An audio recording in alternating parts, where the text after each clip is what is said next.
First, I wanted to bring your attention to a lovely tribute to Glenn Ford from the Black Agenda Report. He died a few weeks ago, and they did a lovely memorial to him from the Riverside Church, the East Riverside Church in New York City, I think it is. I can't be sure, but they did this memorial to him, and a number of people from the Black Agenda Report were at that memorial or were basically televised in. And there were some lovely sort of eulogies from Margaret Kimberley, from Ajama Baraka, and from Cornel West, and a few others. And I'm going to share something from Cornel West or Ajama Baraka. I think you might enjoy it. My dear, dear brother Glenn Ford.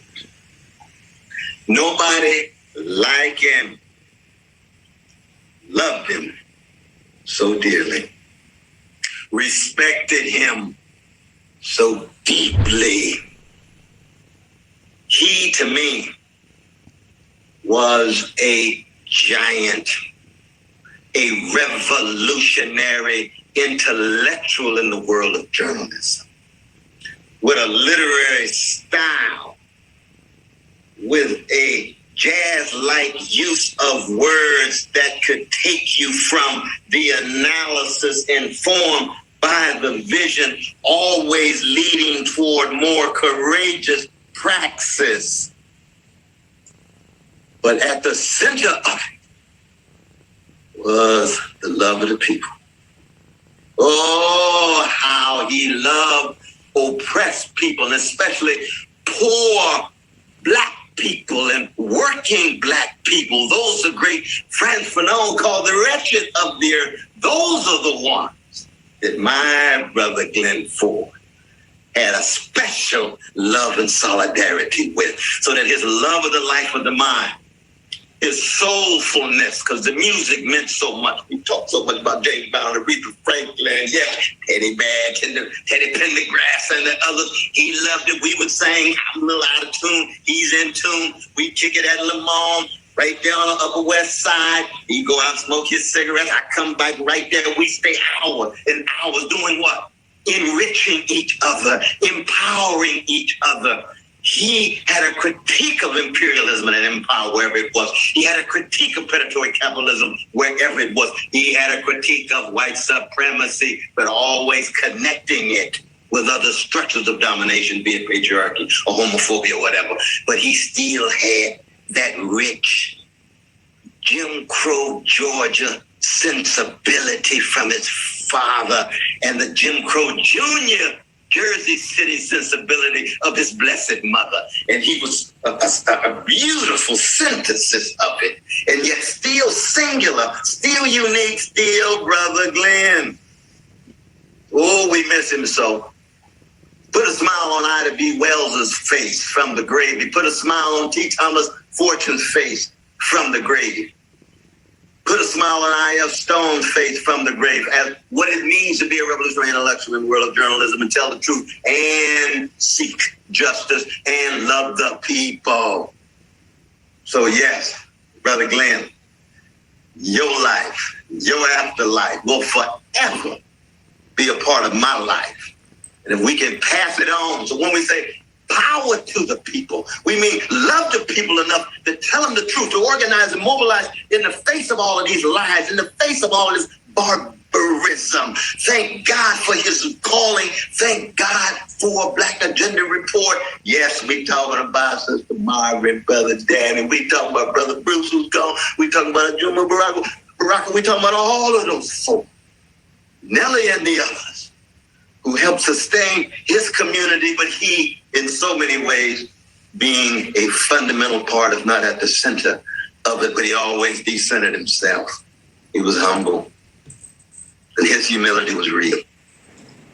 So let us forever refortify ourselves so that we keep alive the legacy of our brother, our comrade, the one and only of the Glenn Ford.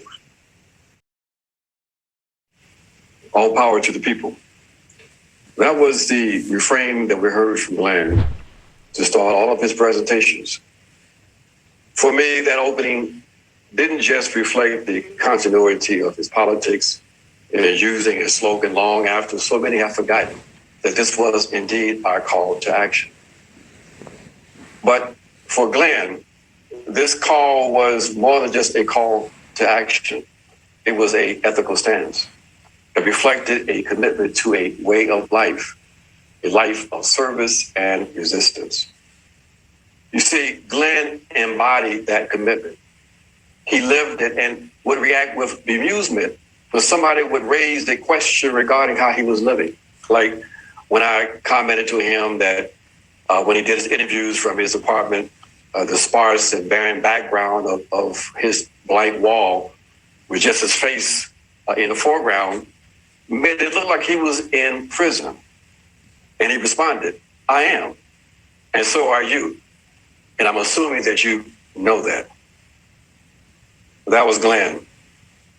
Outside of his commentary, his presentations, and writings, he was a man of few words, or to put it another way, he did not waste words and mental energy on triviality.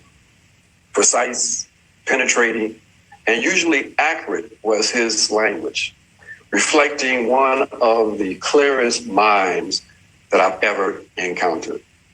His lack of pretension sometimes clouded his understanding of the impact he had on life. Like the story I shared when we were both in Beirut together, and he was genuinely taken aback by the fact that in this gathering of radicals and revolutionaries from across the planet, so many came up to him and shared that they read and followed Bar religiously. But isn't that the characteristic of the really great ones? A humility and lack of need to be at the center, to be the recipients of accolades. But it doesn't hurt to give accolades, my friends, even when they don't want or need them.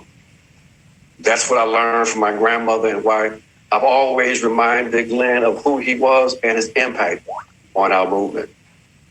And I feel good that my voice was one of the last voices that he heard as he laid in that bed those last few hours of his physical life. So really, I don't need to say much more.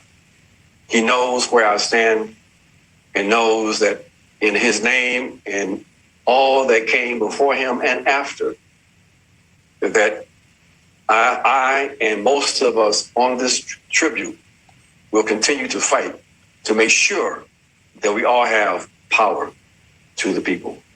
Rest in peace, Brother Glenn.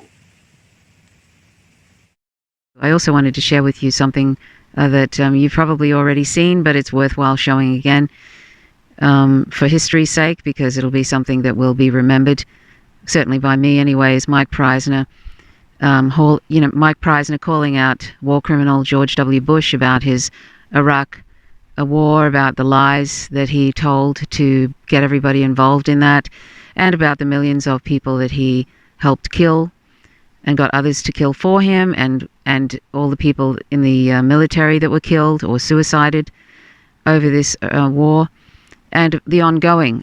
He helped start that war on terror, that scammy war on terror that basically allowed the weapons industry to clean up, allowed all the hawks in the military-industrial complex to keep on going with the ongoing endless wars, the capitalist, patriarchal, imperialist U.S. wars of U.S. empire. So Mike Preisner was in the audience when George W. Bush came to California, and he stood up and somebody filmed it, and he was, I'll show you it. Was around too. And Mr. Bush, when are you going to apologize for the million Iraqis that are dead because you lied? You lied about weapons of mass destruction.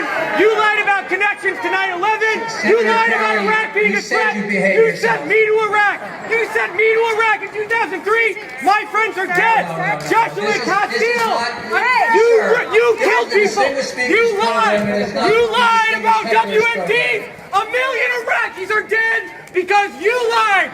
My friends are dead because you lied. You need to apologize. Apologize. You need to apologize. Apologize! Apologize! Are you with this gentleman? No. What just happened? I'm wondering if they're going to arrest me, but What just happened? I just disrupted George Bush speaking. They dragged me out. I guess the cops are not after me, so I guess they're not arresting running, me. but yeah. Yeah. Well, what I did was I tried to read the names of friends of mine who died after going to Iraq and then died of injuries they came home with. The names of Iraqis who were killed by the U.S. occupation in the Nice Square massacre, Editha, those you saw in the collateral murder video. I tried to read the names, but the event runners immediately grabbed the list and tore it up. But I was able to shut it down for a little while, right when Bush was getting into his first little cheesy story about his life and all that, trying to be funny. But so hopefully I shook him and set a tone for the event. The crowd was very mad. Typical crowd you would expect for George W. Bush, but they seem to not be expecting it at all. And here we are. So tried not to give him a little moment of peace because no one else gets it who is touched by the war.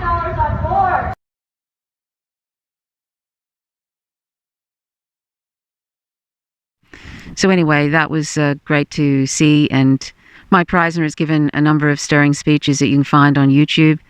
He's an anti-war vet, and often they are the best kind. They know exactly what goes on in these various wars, and that's why it's so important that somebody like him stood up and called out George W. Bush for the friends that have been killed in that war on lies, and also all the millions of Iraqis that have suffered, and everybody else that has suffered due to these lies. And of course, George W. Bush, because he seems disconnected from his conscience, basically told him to sit down and behave. That was his word, sit down and behave. So, obviously he has no remorse, or if he does, he certainly is not going to let anybody know that he regrets anything. And I don't think you can, if you allow something like that to go on and years, decades later, you are still saying, you're basically telling a vet to sit down and behave.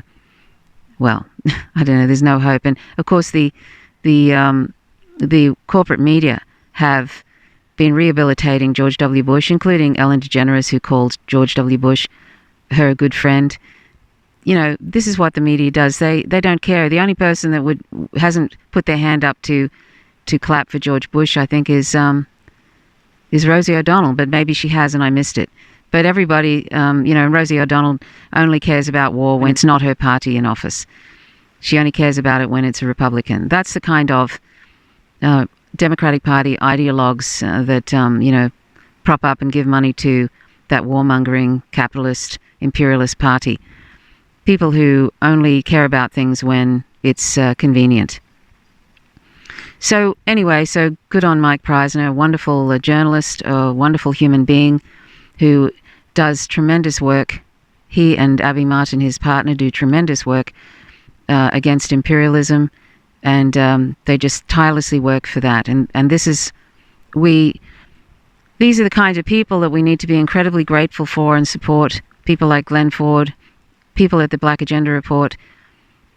There are, numerous independent journalists and leftists who we need to support and we need to be grateful for. And I have to say, watching that memorial for Glenn Ford made me quite teary, the various, because it's always so sad to lose somebody so articulate and so powerful who really cared about the people. When he said all power to the people, he really meant it. And he meant about, poor people, poor black people, etc. He really meant that when he said it. That's the kind of activists, that's the kind of revolutionaries we need, people who actually care about the people, the downtrodden, who are struggling under the terrible weight of not only US empire, but domestically, struggling under the tremendous oppression and complete disposability. The US government just has this politics of disposability. They do not care about the people except their own kind, who are wealthy, powerful, etc., and corporations. So it's always sad to see someone who is no longer with us physically, and they can no longer you can't read their articles anymore, you can't see them at protests and all of that. But there's always somebody being born to take their place somewhere, or someone who exists already that we may not know of, that does the kind of work that Glenn Ford does, or who aspires to. And so I guess we can take heart in that.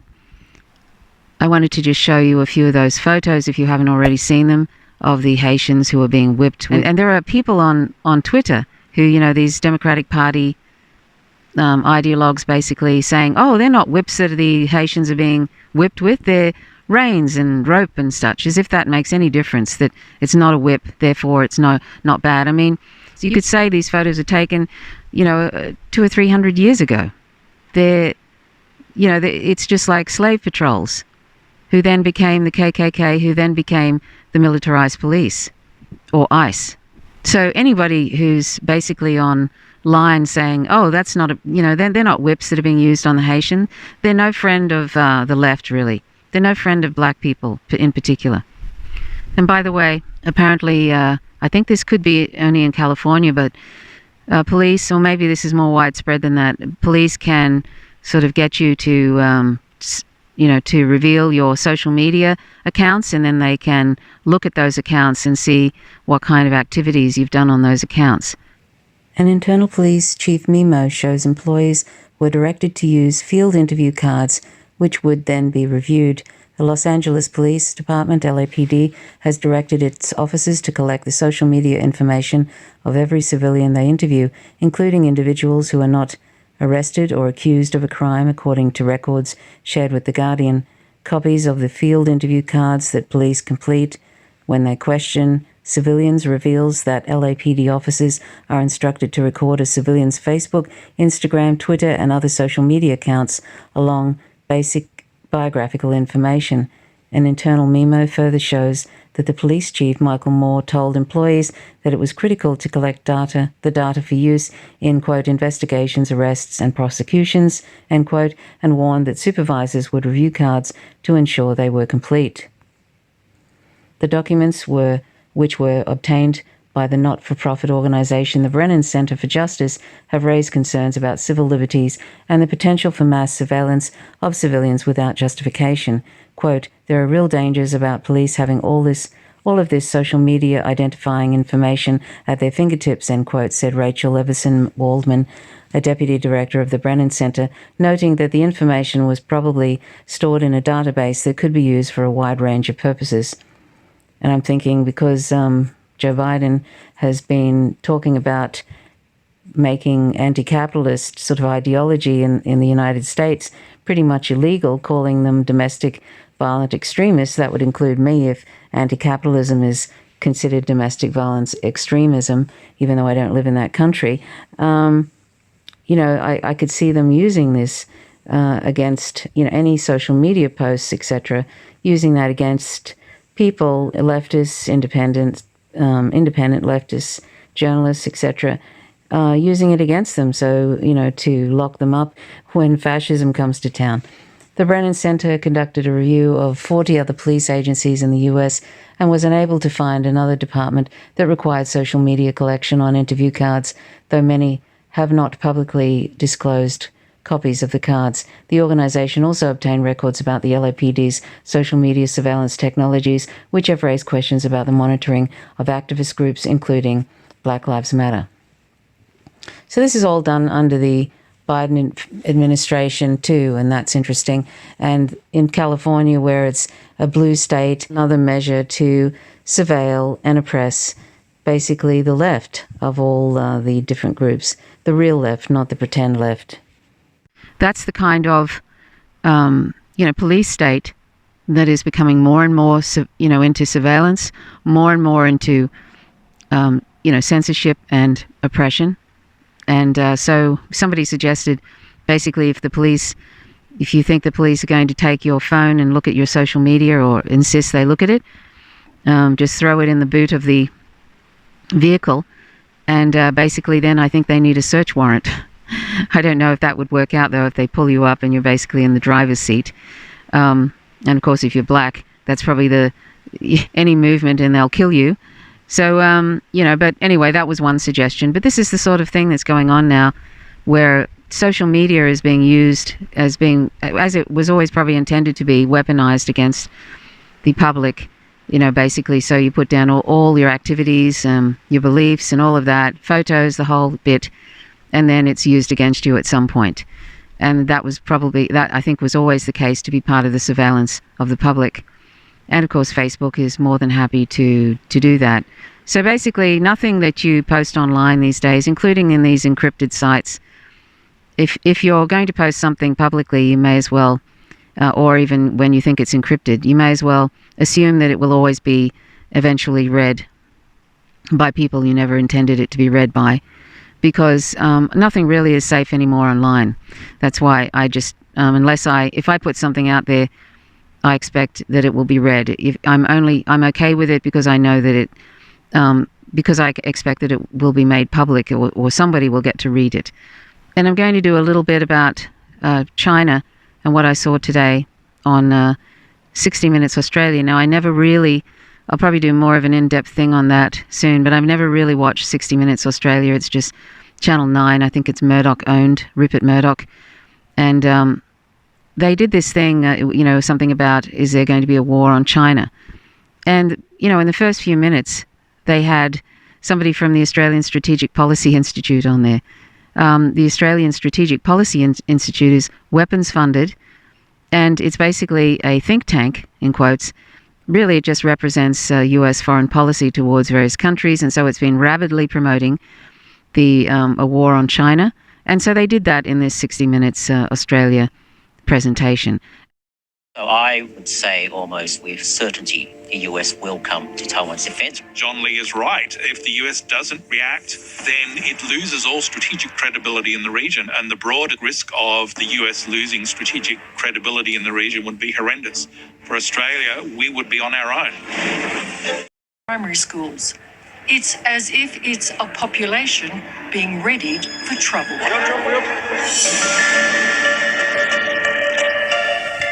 So if it came to war, how would it actually play out? We have to be able to sink the PLA Navy, the largest Navy in the world today. We have to put it under the water, down to Davy Jones's locker. We have to sink that fleet. Former Director of Intelligence and Information Operations for the US Pacific Fleet, Captain James E. Fennell, has war-gamed an invasion of Taiwan and says China would use a tactic learned from the US military Operation Desert Storm during the First Gulf War. We know from Chinese writings that they've studied Desert Storm. The Chinese have thousands and thousands of ballistic missiles that are arrayed along the Chinese east coast. And those rockets and those ballistic missiles would be targeting Taiwan's key nodes, military centers, their ports, their airfields, known garrison locations of Taiwan Army forces. I think there's no question in my mind that China, once they make the decision to do this, they will come full bore, like a crazy man with an axe. Malcolm, in terms of firepower, though, China has some very impressive weaponry. Yeah, they're developing this very long-range strike capability that is designed to be able to strike at the US and its allies. They're developing is the DF-26, which is an intermediate-range ballistic missile that can strike at US carriers as far out as Guam. If they can sink aircraft carriers, that's a huge loss of life. Each aircraft carrier has about 5,000 personnel on board. So the potential for the Chinese to impose huge cost on the US and its allies, including Australia, is very real. When it comes to something this important, this potentially devastating to the globe, you don't take anything off the table. Indeed, Jim Fennell believes the US needs to maintain its credible threat of using tactical nuclear weapons in a first strike. I want Xi Jinping and the next person to always wonder, hey, is there a nuclear missile coming down on my head right now? I want them to think that. That doesn't mean I want to do it, but I want to be able to rationally let them know we have that capability. And if we get pressed too much, you think you're the angry guy with the axe? You have not seen anything yet. Is this when you come out and just say that's just plain nuts? I just find this whole discussion completely depressing. And basically, most of it was propaganda, was xenophobic stuff, was fear-mongering. It was really, really awful, and is sort of what I expected. And they had 2 people out of about 4 or 5 that were pushing back on it somewhat. And the elephant in the room, nobody mentioned, which was U.S. imperialism. How you could talk about a war on coming on China, and about our country, Australia, being dragged into that by the powers that be, by both parties, the Labor Party and the Liberal National Party, the one that's in office. The Liberals are the ones that have the administration at the moment, and the Labor Party is the other majority party. And there's no pushback really on this. There's also no pushback on the nuclear subs either, that Australia is now going to, with the help of the US, is going to, be producing, even though it's going to take till 2040 by the time they're produced, and China will have dozens and dozens and dozens of them, and so will Russia. So I don't really see the point in it. But even though the opposition leader says, well, they'll never have nuclear warheads, I don't believe that for a moment. I do not. And but it's going to be a long time. So it's basically the US using us once again. We just follow along with their foreign policy that is dictated to us. Nobody pushes back on it. And so we're going to be producing these nuclear subs. We're going to be a target if there is some sort of a hot war. We'll immediately here in Australia become a target. It could even be because we have military bases here. We're just a vassal state. And it won't matter probably what we say to the government. I mean, the Iraq War marches against the Iraq War in 2003, I went to those marches. Didn't have any effect. The government just does what they want, particularly when it's the conservative government. The other side is neoliberal, and this government is authoritarian wannabes. When it's the Liberal National Party in government, they always are more than happy to do what the US wants them to do. And of course, the Labor Party, when they're in government, is also the same. And I don't see the Greens, particularly the Green Party, pushing back either. So, we're just going to be one big target, and we're going to participate in another war if it goes ahead, and it's looking very much like it might. And it could end up in mutually assured destruction for everyone. That wasn't mentioned either in this 60 Minutes Australia special about this coming war on China. So the 2 people in this particular special didn't mention U.S. imperialism. The whole thing was just manufacturing consent for a war on China. It's really stomach churning to just see this everywhere. Everywhere. People in Darwin are going to probably end up being military targets. People in the middle of Australia, including Indigenous people, where the Pine Gap U.S. Surveillance site is, that's going to be also another target. And there are a lot of Indigenous people that live around there. We're part of this Five Eyes thing, and now we're part of AUKUS, AUKUS, which is just another triad of evil as far as I'm concerned in relation to this coming war on China. The US is just using Australia. This is what the US does, a cowardly bully that basically gets other countries to do its dirty work, and it never really ever has any war on its own soil. That's something you can always note about the US. It always fights and destroys other countries, but it doesn't really ever have anybody bombing it like it does those countries.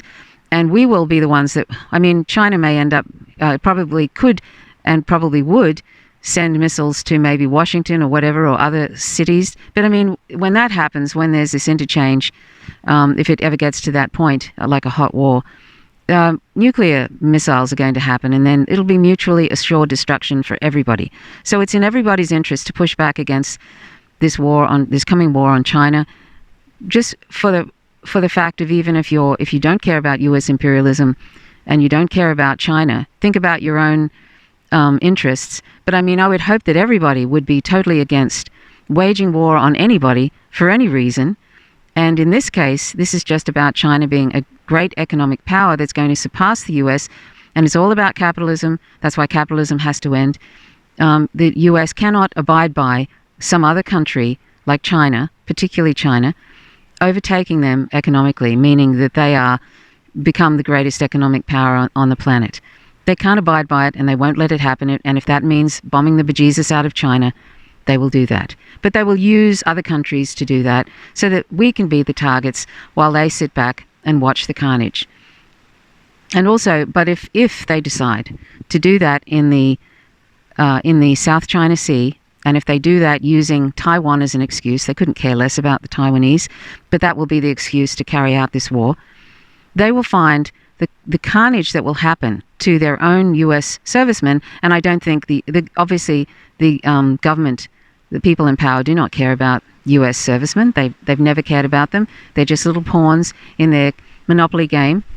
But they will be the one. It'll be absolutely devastating for the US Navy and any other military that are involved in that. It will be devastating for the US military. They will not win. They will not win that war at all, whatever winning means. So I don't know if they're insane. I think there are a lot of neocons that are quite crazy in government there, and they don't have a clue about military issues. They just want power. They just want more profit, and they're willing to make anybody expendable. And they don't know anything about how these things play out, and I don't think they even care. They don't care about the carnage, and they don't care that it could end up in mutually assured destruction for everybody. So, we have some Dr. Strangeloves basically steering the Titanic, and, I don't know if there's much way we can stop it, really. When I looked at that 60 Minutes Australia program, I just thought, wow, this is just like the Iraq War, the lead up to the Iraq War all over again, except there isn't even any. I don't think China is spreading COVID intentionally. That narrative actually stuck. It didn't stick to the wall. So they don't even really, now you're using the fact that China, of course, has been provoked by the US for how long now? It's been since Obama talked about the pivot to Asia, I think in 2013 or 2014. It's been non-stop provocation by the US toward China in the last 6 or 7 years. And so China has been responding by building up its military, building up its nuclear arsenal to respond to these incredible threats, as well as basically warships, destroyers and the like, and flying around in the South China Sea, and war games with the UK and Australia, all of that happening on their doorstep, in China's doorstep. And of course they would respond by building up their military and all of that, of course. And then they just pretend like all this provocation didn't happen when it's talked about in Australia and in the US, etc. They talk about it as if China has been doing this in some vacuum, that they've basically been building up their military and they're looking threatening to everybody, and there's absolutely no reason behind it. They're just these crazies. One of the guests on this show called them a crazy man with an axe or something. So that is the disgusting nature of these discussions on TV that are just propaganda, making out as if China is just some rogue state that's basically decided they're going to take over the world. That is the insanity. And the amazing thing is, it's always what the US says about other countries that are targets of the US is always really just them holding a mirror up to themselves. So soon we might be doing another live stream, and it'll be probably passing Max Blumenthal and his ongoing anti-vaxxer, anti-masker thing that his crusade that he's been doing in the last couple of months in particular. And we were going to make some points about this, because I think it's worthwhile challenging some of the scienceless information he puts forward, but also some of the flat-out just ridiculous things that he said. So we'll probably do that soon. I don't know if it'll be today or tomorrow, but I'll let you know in the community section of this channel, and also on Substack. Please join my Substack. Thanks for watching. My name's Trish Roberts. You're watching Faint Signals from Vega. Take care. Peace.